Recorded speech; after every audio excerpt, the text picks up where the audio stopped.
Welcome back to our series on breaking into investment banking. In our previous video, we took a look at the different routes which are available to you if you're trying to break into investment banking given your specific circumstances. So how old you are, the type of experience you have, your background, as well as how you can best prepare to break into investment banking. So covering interview questions, resume, etc., etc. In this video, however, we are going to take a look at one specific question which I always get, and that is, how do I break into investment banking without previous work experience? And the reality is a lot of candidates break into investment banking without previous work experience, and it's a lot easier than what you might think. Because although work experience is a soft requirement, it's not a hard requirement. You don't need it to break into investment banking. So in this video, we are going to take a look at who can break into investment banking without work experience, who needs work experience, and more importantly, how do you go about getting work experience easily? So before we start discussing who needs experience and those who don't need experience in order to break into investment banking, let me just take a step back and explain why you don't need work experience in order to break into investment banking, or why you don't need relevant experience in order to break into investment banking. And it's no requirement for two reasons. Now the first one, some bankers may disagree with me on this, but this is just my personal experience. Because I started out as an intern and then I was promoted to becoming a full-time analyst. And I know that the job of an intern is nowhere near what a full-time analyst is responsible for. So whenever you're going to go for a summer internship at any investment bank, whether a bulge bracket bank, middle market bank, boutique bank, you are not going to be in charge of any deliverables. You are not going to be in charge of building financial models. Sure, you're going to assist on it. You're not going to be in charge of building marketing materials, IMs, pitch books. You're going to assist on it. You're going to get some experience building some slides. You're not going to get exposure to handling client queries. You're not going to get exposure to anything which is major. So the reality is, the only type of benefit that some interns get is just learning about the lifestyle of investment bankers. Learning what they're responsible for, learning about everything that you need to know to make a judgment of whether or not investment banking is for you. You're not going to get real experience. Now, I know not everyone's experience is going to be the same. Some are going to get a lot more live deal experience than others, but on average, most interns, they're just going to be assisting on deliverables. They're not going to be in charge of anything. So whenever you're interviewing with an investment banker, they know this. They know that even though you might have multiple internships in investment banking, it doesn't really mean much. It doesn't mean that you're automatically better than someone who doesn't have any work experience in investment banking.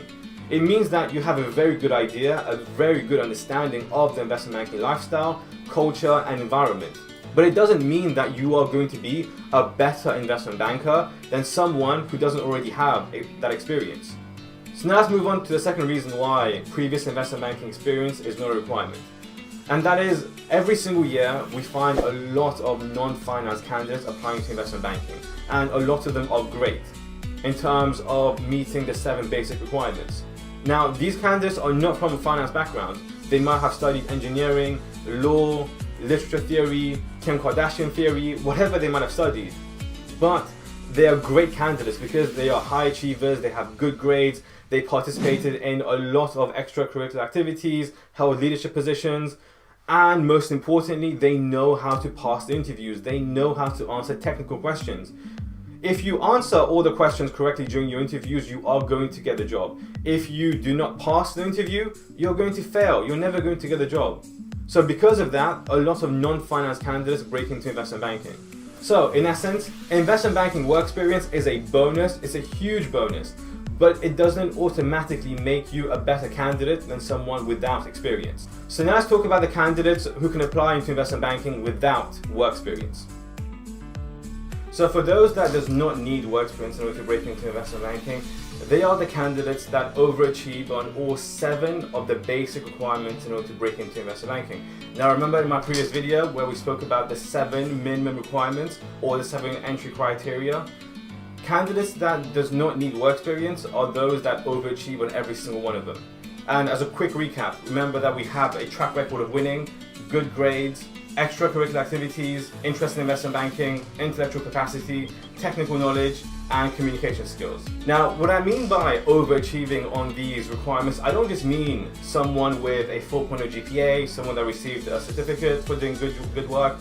I mean someone that attended an elite university, 4.0 GPA, top up his or her classes, volunteers at every single society there is, saved 70 dolphins, climbed Mount Everest, bungee jumped on the moon, whatever it may be. I mean a candidate that overachieves on everything. And those are the kind of candidates that can break into investment banking without work experience, because they can justify their achievements as an equal substitution of that work experience.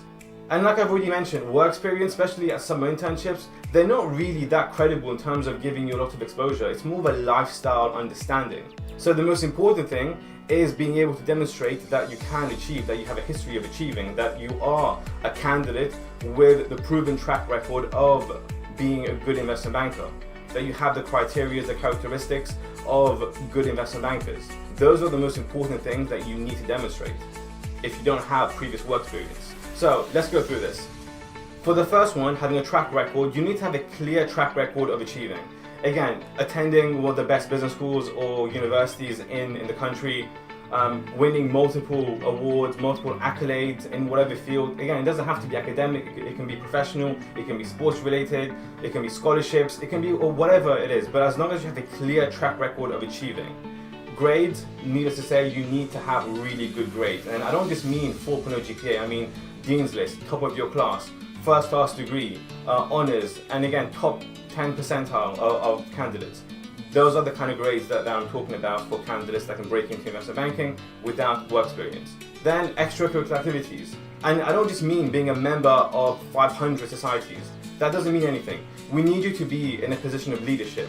We need you to be the president of the Economic Society, the Treasury or the Vice President of the Investment Society, or whatever it may be. The more position of leadership you have, it means that the more you can handle, the more you can juggle. Then interest in investment banking and technical knowledge, and I've grouped these two for very good reasons. When you go into investment banking, you're going to learn about the different products and services, the different divisions, the different roles and responsibilities of investment bankers, the role of a sell-side M&A versus a buy-side M&A. You learn all of this when you get work experience in investment banking. As well as for the technical knowledge, you are going to be surrounded by other investment bankers which can coach you through how to answer these questions, as well as you getting some exposure to financial modeling. It's very important that you learn about all the different products, services, responsibilities of bankers, as well as how to answer the technical questions. Regardless if you have experience or not, you are going to be tested on these.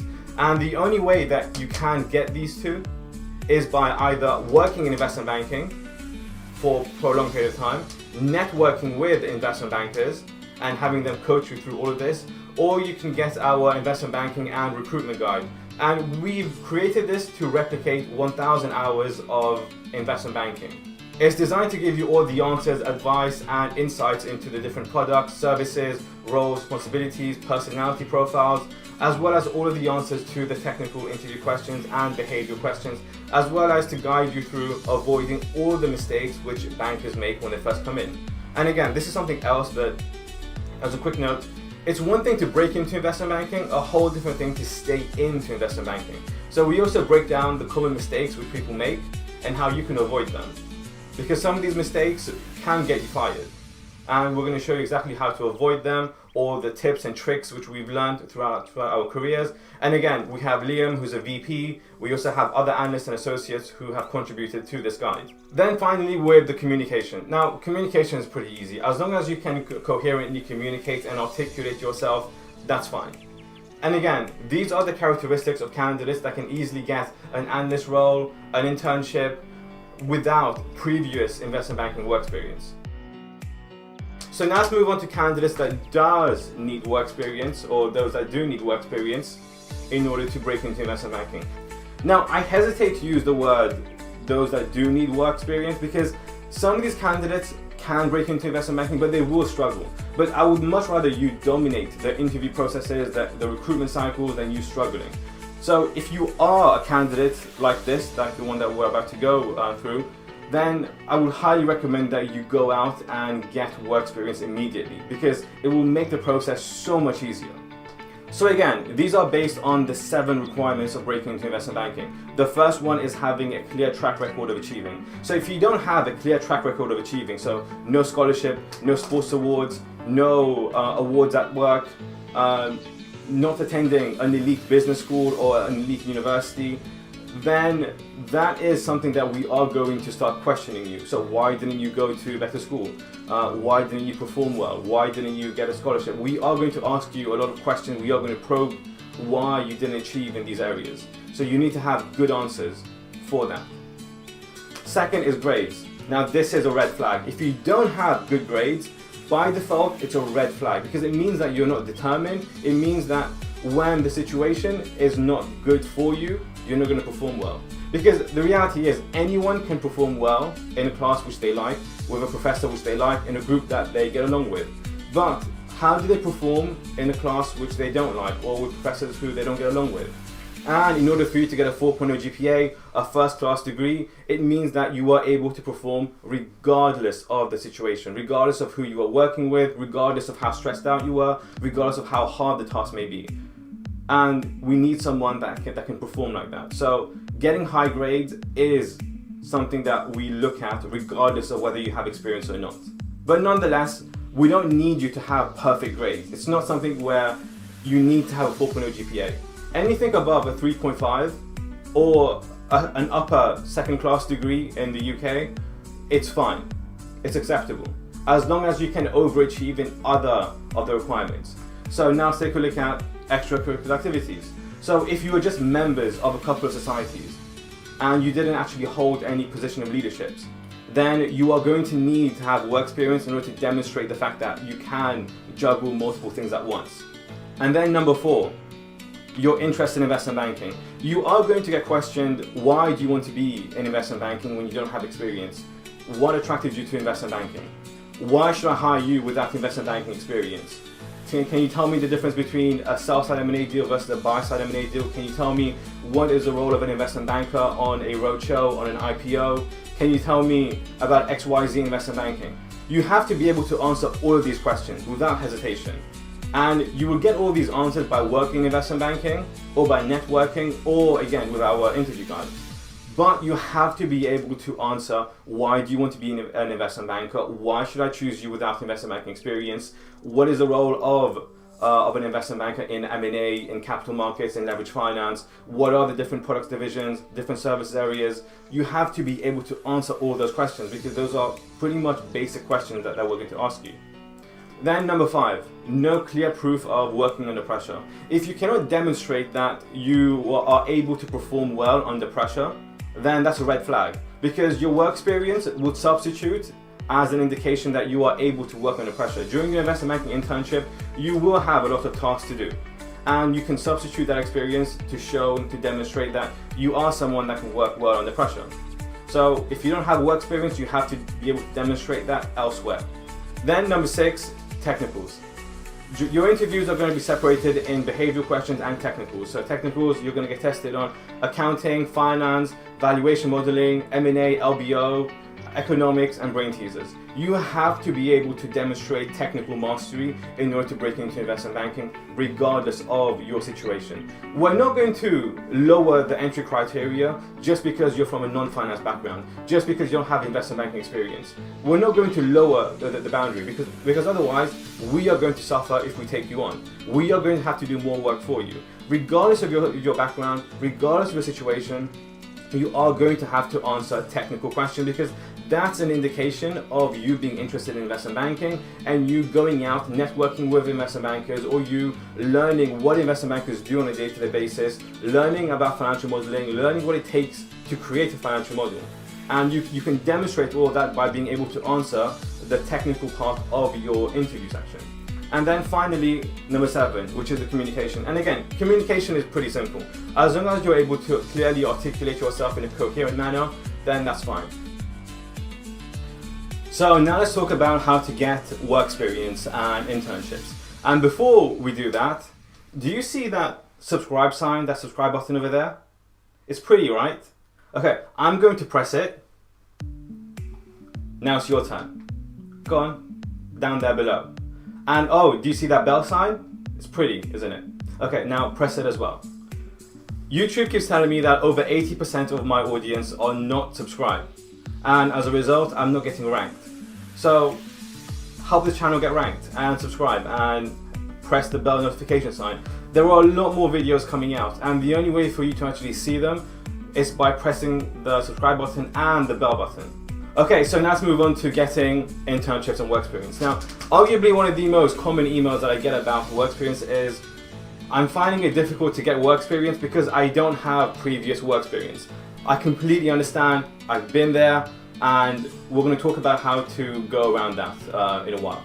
So to begin with, investment banking internships are incredibly important because almost half the people that are on summer internships do get a returning full-time off the back. So it's really important that you do try to get on these summer internships and off-cycle internships, which, as I've already mentioned, it's slightly harder to get into because you're not going to get the training. So they're going to expect that you already have some level of technical proficiency, but the level of demand for off-cycle internships are slightly lower than summer internships because off-cycle internships take place during term time and not summertime.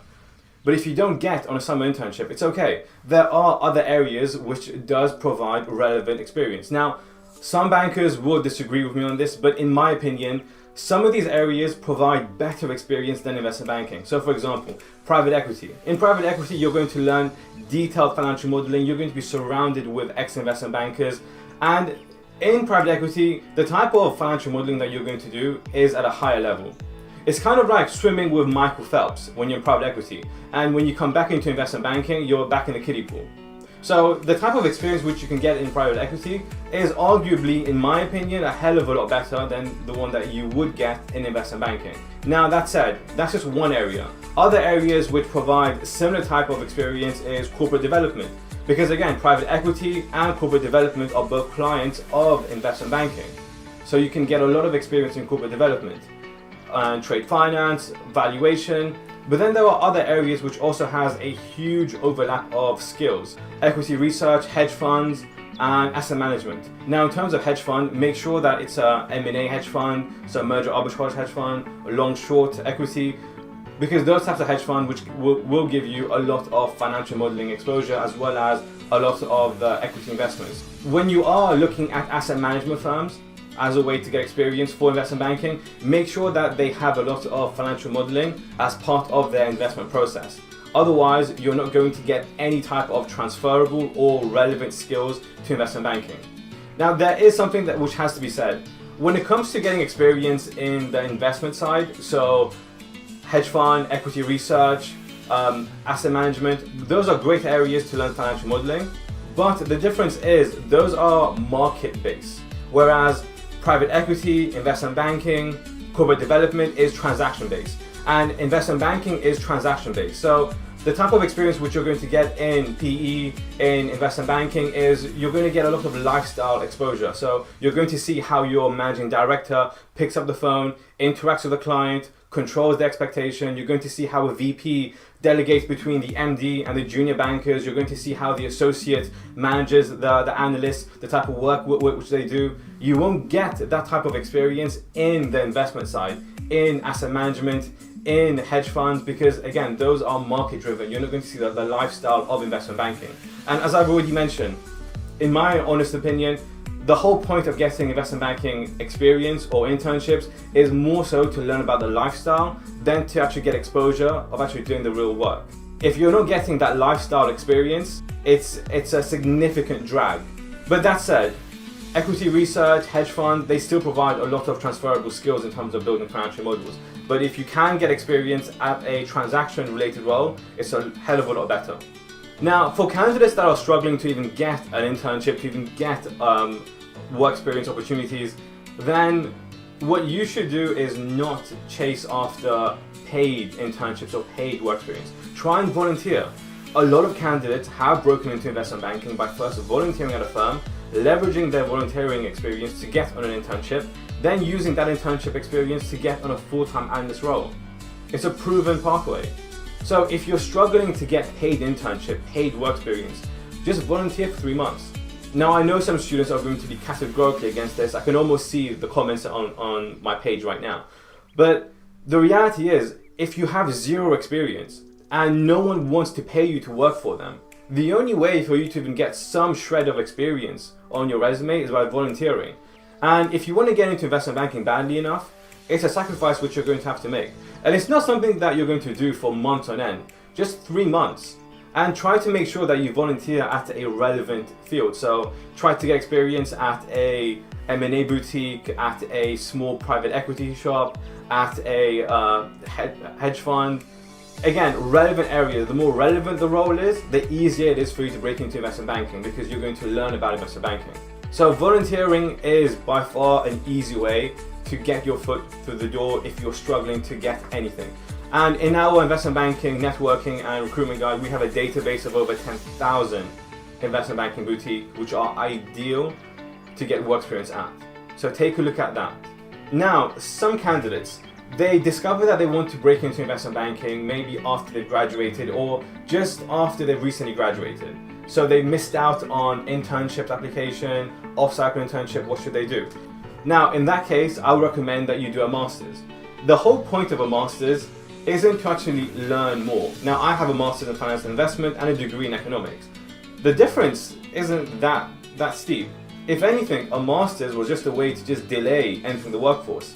And that's exactly the way you should view it. You should view doing a master's as a second chance for applying into internships, off-cycle internships, and getting more work experience opportunities. You doing a master's after you've graduated gives you extra time to apply for all of the opportunities which you might have missed. That's it. That's how I view a master's program. I don't really view it as additional knowledge which is going to be significantly better than your undergraduate. If anything, it's just a delay tactic which is going to help you to break into investment banking, because it's going to allow you to get the necessary skills and work experience that you need in order to break in, as well as beef up your resume if you go to a more prestigious university than your undergraduate.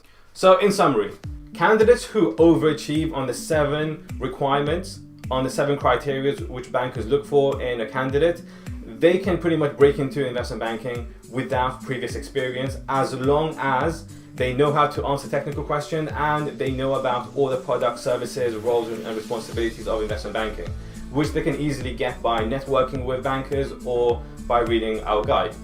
Now, candidates who do not meet all of the requirements or who meet some but lack in others, it's preferable for you to go and get an internship and work experience in order to break into investment banking, and the majority of you are in that category. Okay, so I'm just going to wrap up the video now, and in our next video we are going to talk about how to break into investment banking if you're from a non-finance background. And again, so join me for that. Don't forget to hit subscribe and the bell notification button to be updated. And don't forget to check out other videos on this channel, which we pretty much break down the interview questions and answers, how to break into investment banking, and various other areas which will help you to break into investment banking. So I'll see you in our next video.